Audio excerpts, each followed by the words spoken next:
Next, we have Mr. Raju Morella, Director of Business Development at Glad Systems. ఇక్కడ చూడండి, మహాభారతంలో అందరూ ఉన్నారు. యుధిష్ఠిరుడు, భీముడు. Just to set the context for the evening, 30 years back, enabling innovation in vaccine.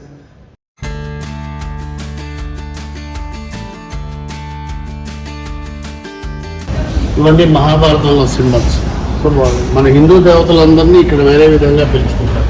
Mahishasura Mardini, Kanakadurgamma.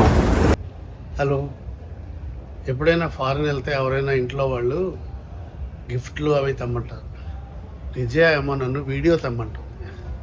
నేను Indonesia వచ్చాను, అభివృద్ధి చెందుతున్న దేశాల వ్యాక్సిన్ సమావేశం కోసం. ఇక్కడ ఇండోనేషియా కల్చర్ గురించి చిన్న మ్యూజియం ఉంది. విజయ కోసం, మీ అందరి కోసం ఇప్పుడు రికార్డ్ చేస్తాను. బాలీలో నేను స్టే చేసిన హోటల్ చూపిస్తాను రండి. బాలీ ఇండోనేషియాలో ఉంది, దగ్గరలో ఉన్న థాయిలాండ్. సో ఇండోనేషియా థాయిలాండ్ లాగే టూరిజం కంట్రీ లాగా డెవలప్ అవ్వాలని ప్రయత్నం చేస్తుంటారు. అందుకే ఇక్కడ ప్రజలందరూ చాలా ఫ్రెండ్లీగా ఉంటారు. ఇన్ఫ్రాస్ట్రక్చర్, హోటల్స్, మార్కెట్లు అన్నీ టూరిస్టులకి అనుకూలంగా ఉంటాయి. ఈ హోటల్ రూమ్ చూస్తున్నారు కదా, ప్రైవేట్ లాను, ప్రైవేట్ స్విమ్మింగ్ పూలు ఇవన్నీ ఉన్నాయి. అందుకని టూరిస్టుల కోసం చేశారు. నేనేదో వ్యాపారం కోసం వచ్చాను అనుకోండి. ఇండోనేషియా ఎప్పుడు వచ్చినప్పుడు ఇండియాకి ఇండోనేషియాకి ఏదో అన్నదమ్ముల సంబంధం ఉన్నట్టు అనిపిస్తుంది.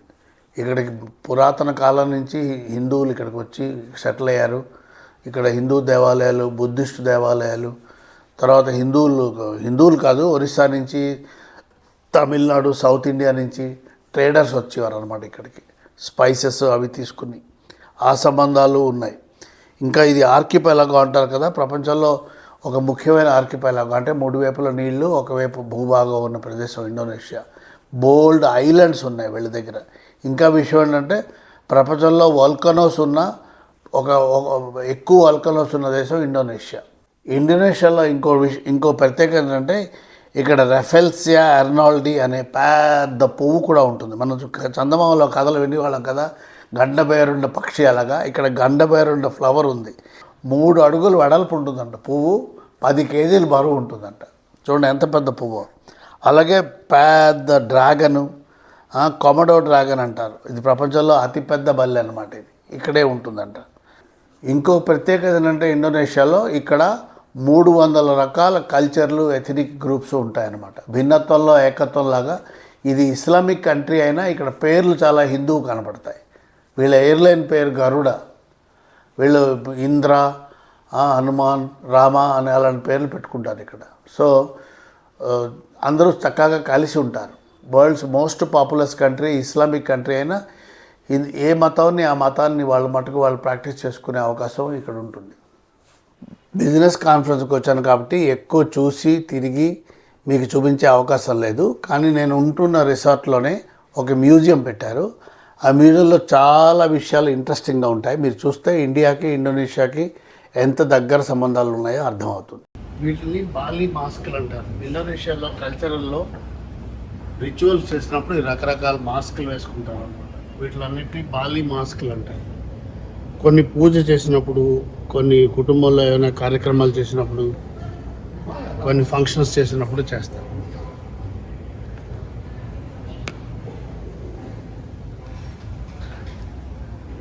ఇండోనేషియాకి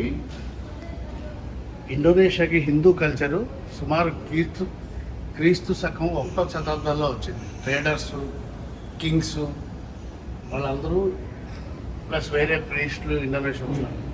దీన్ని మకర రాశి అంటాం కదా, ఇది అది క్రీస్తు పూర్వం 1వ శతాబ్దంలో వచ్చింది. ఇంకా ఇలా ముందుకెళ్తే రామాయణం, మహాభారతం అన్నీ కనపడతాయి.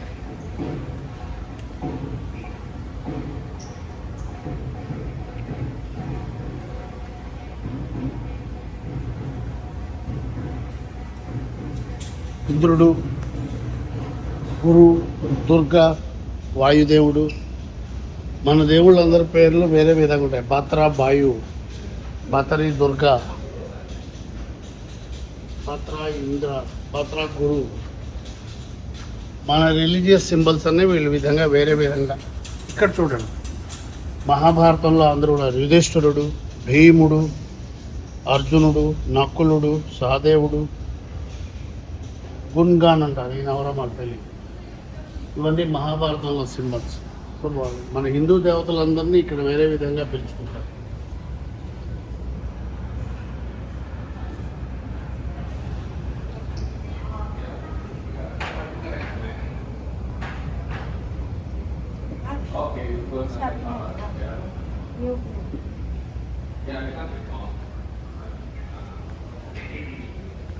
ఇక్కడ లక్ష్మణుని ఏమని పిలుస్తారు చూడండి, లక్ష్మణ అంటారు.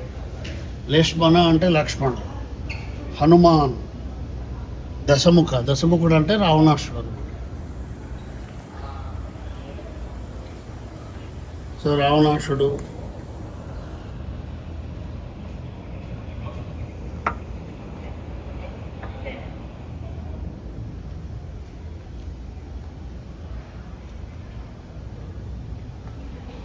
ప్రభు కృష్ణ.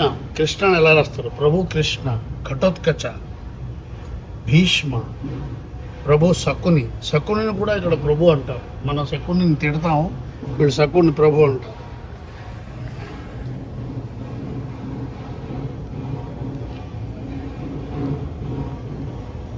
ఇవన్నీ పప్పెట్లు, షాడో పప్పెట్స్. అంటే మనం తోలుబొమ్మల ఆట ఆడతాం కదా, మన తోలుబొమ్మల ఆటలాగా ఇక్కడ ఈ డ్రామాలు వేస్తారు.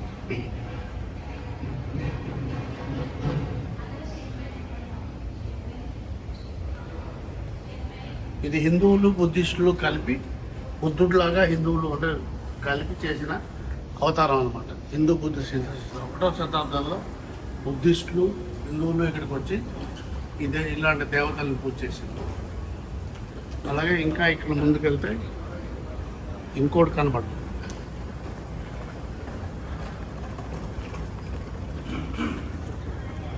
మహిషాసుర మర్దని, కనకదుర్గమ్మ. మహిషాసుర మర్దని. ఇలా ఇంకా ముందుకెళ్తే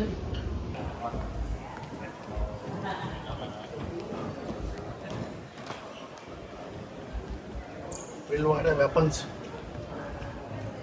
ఇది సింబల్. ఇక్కడ ఇండోనేషియా సింబల్గా వాడతారు. ఏ మీటింగ్ చేసినా దీన్ని సింబల్గా వాడతారు. రకరకాల వెపన్స్ అన్నమాట. వీటి వెపన్స్ పేర్లు జావా, సుమత్రా దీవుల్లో వాడే వెపన్స్ ఇవన్నీ.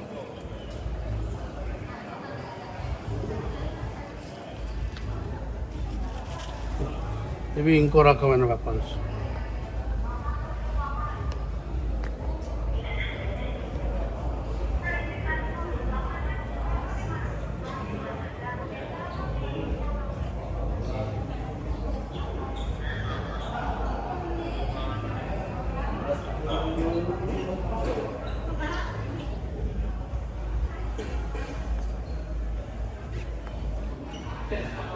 ఇవి కూడా వెపన్సే, ఆయుధాలు. ఇది ఎప్పుడో చాలా సంవత్సరాల కిందట వుడెన్ వెపన్స్.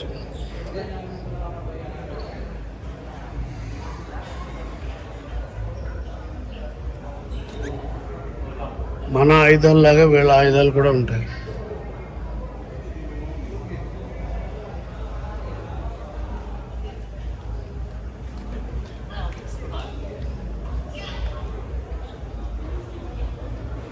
చాలా బీభత్సంగా ఉన్నాయి. ఎంత దారుణంగా యుద్ధాలు చేసేవారు.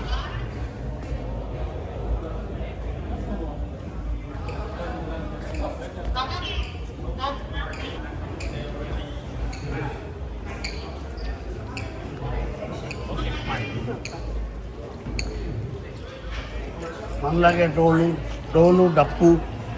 ఇండోనేషియాలో డోలు, డప్పు, మృదంగం.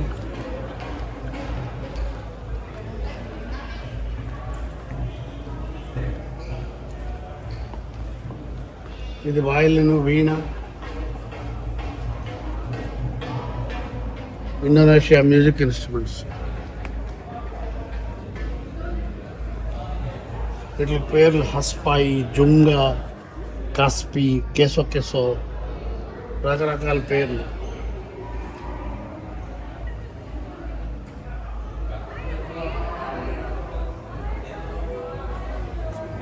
ఇవన్నీ మ్యూజికల్ ఇన్స్ట్రుమెంట్స్.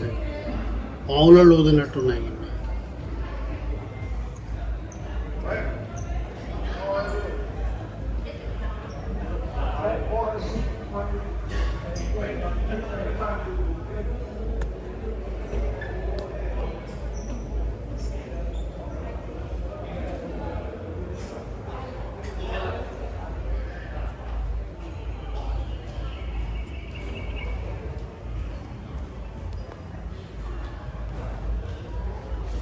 ఇప్పుడు అయిపోయింది.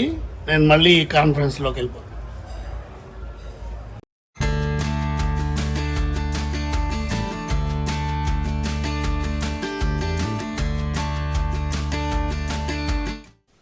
కొన్నాళ్ళ కిందట కోన్బనగా కరోర్పతిలో ఒక క్వశ్చన్ అడిగాడు అమితాబ్ బచ్చన్, ఇండియాకి సముద్ర మార్గంలో అతి దగ్గరగా ఉన్న దేశం ఏంటి అని. పాపం ఆ కంటెస్టెంట్ శ్రీలంక అని చెప్పాడు, కానీ ప్రైజ్ రాలేదు.